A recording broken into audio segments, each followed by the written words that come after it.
All right, before we even get into this fiery exchange, do me a quick favor. Smash that like button and hit subscribe so you don't miss the next political storm we bring you here on UK Now.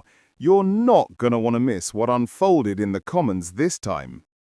So, picture the scene. A Reform MP stands up, straight to the point, no fluff. He stares across the chamber and fires the question like a dart. Does the new Secretary of State for Justice recognize Sharia law and Sharia courts in the United Kingdom? Yes or no? No room for wiggle, no long speeches required, just a simple yes or no.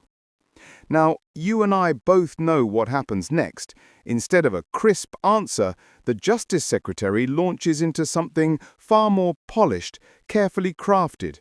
He says, Sharia law forms no part of the law of England and Wales, which on the surface sounds reassuring, doesn't it? But then he adds the twist. He reminds everyone that in Britain, people are free, if they choose, to take their disputes before religious councils, whether they're Christian, Jewish, Islamic, or otherwise. All, he says, in the name of religious tolerance, a so-called cornerstone of British values.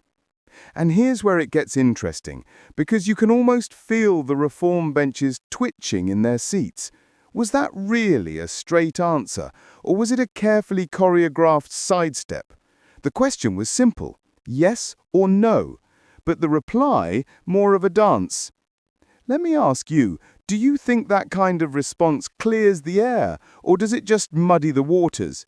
Drop your thoughts in the comments because, honestly, this is where the debate cuts right to the heart of what kind of country Britain wants to be. You see, the Justice Secretary's answer sits on a knife edge. On one hand, it asserts that British law is supreme, full stop. On the other, it acknowledges, quite openly, that faith-based councils do play a role in people's lives if they choose them, and that opens a can of worms about whether this amounts to parallel systems of justice or whether it's simply tolerance in action. Now stay with me because the real story here isn't just about that one question. It's about how Parliament grapples with the tension between tradition, tolerance, and the rule of law.